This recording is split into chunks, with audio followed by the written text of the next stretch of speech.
సంజనా గల్రాని ఇటీవల ఒక ఇంటర్వ్యూలో షాకింగ్ కామెంట్స్ చేసింది. ప్రస్తుతం ఈ వ్యాఖ్యలు ఇండస్ట్రీలో దుమారంగా మారాయి. దీంతో కాస్టింగ్ కౌచ్ అంశం మరోసారి చర్చలో నిలిచింది.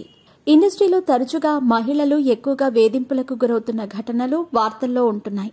అవకాశాలు రావాలంటే ఖచ్చితంగా కమిట్మెంట్ ఇవ్వాల్సిందే అని కొంతమంది వేధిస్తూ ఉంటారు. ఇలాంటి ఘటనలు అనేకం వెలుగులోకి వచ్చాయి. తరచుగా మనం చూస్తూనే ఉంటాం. బిజీగా గడుపుతున్న లైఫ్ లో చిన్న బ్రేక్ తీసుకుని ఎంజాయ్ చేయాలి అనుకుంటున్నారా? అయితే వెంటనే ఆర్వే వెకేషన్స్ ప్రైవేట్ లిమిటెడ్ ని సంప్రదించండి. మరిన్ని డీటెయిల్స్ కోసం సంప్రదించండి 7997979960.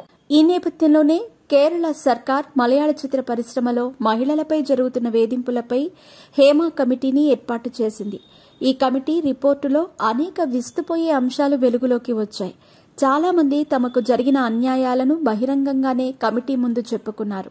గతంలో మీటూ ఉద్యమం దేశంలో పెను సంచలనంగా మారిన విషయం తెలిసిందే. ఈ క్రమంలో తాజాగా కన్నడ భామ సంజనా గల్రాని చేసిన వ్యాఖ్యలు ఒక్కసారిగా సినిమా ఇండస్ట్రీలో దుమారంగా మారాయి. తనను ఒక హీరో పాట షూటింగ్ సమయంలో నీచంగా ప్రవర్తించాడని ఈ భామ చెప్పారు.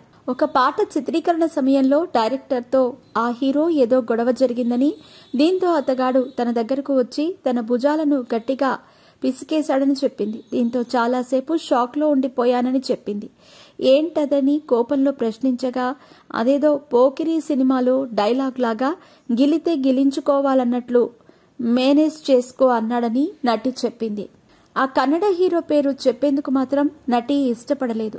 మరోవైపు ఈ నటి చేసిన కామెంట్స్ ఇండస్ట్రీలో మరోసారి కాస్టింగ్ కౌచ్ వివాదానికి తెరమీదకు తీసుకొచ్చాయి. అయితే సంజనా గల్రాని 2005లో రవిబాబు దర్శకత్వంలో తరుణ్ హీరోగా సోగ్గాడు మూవీలో నటించింది.